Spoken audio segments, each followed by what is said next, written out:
இன்னைக்கு ஆளுநர் உரையோட தமிழக சட்டப்பேரவை தொடங்குது.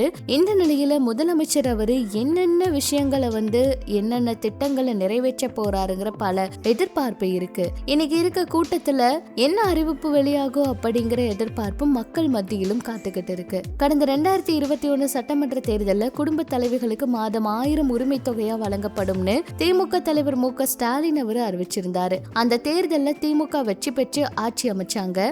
ஆனா உடனே மகளிர் உரிமை தொகை வழங்கப்படல. ஏறத்தாழ 2 வருஷம் கழிச்சுதான் உரிமை தொகையை கொடுத்தாங்க.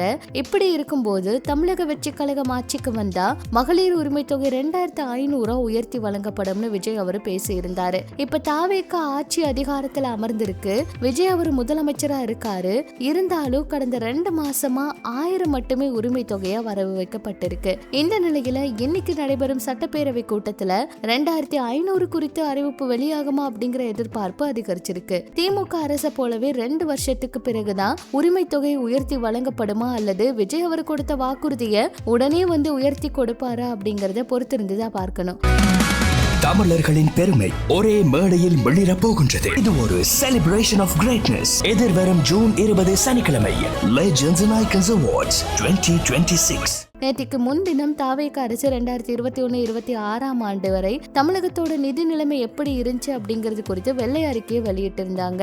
அதுல தமிழகத்தோட தலையில 10 இருந்து 13 லட்சம் கோடி வரைக்கும் கடன் இருக்கிறதாகவும், பக்கத்து மாநிலங்களை ஒப்பிட்டு பார்க்கும்போது குழந்தைகள்ல இருந்து எல்லாருமே கடனோட பிறக்கிறாங்கன்னு சுட்டி காட்டப்பட்டிருந்துச்சு.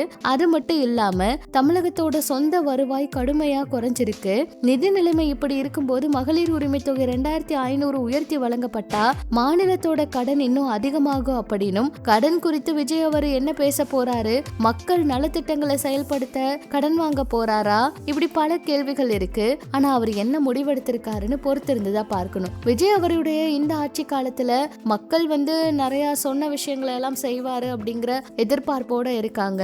அதுவும் அந்த 2500 ரூபாய் மகளிர் ரொம்பவே எதிர்பார்ப்போட இருக்காங்க. இலவச பேருந்து பயணம் சொன்னாரு, அதுவும் இன்னும் திட்டம் எதுவும் தொடங்கல.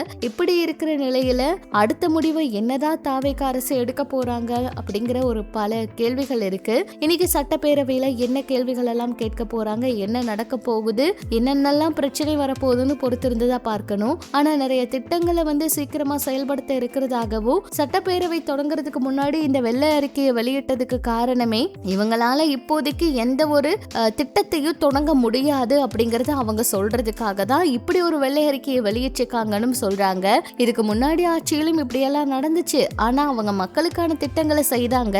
இவங்க என்ன பண்ண போறாங்க அப்படிங்கறத பொறுத்திருந்துதான் பார்க்கணும்னு மக்களும் எதிர்பார்ப்போடு காத்துக்கிட்டு இருக்காங்க. இது பற்றி உங்களோட கருத்துக்களை சொல்லுங்க.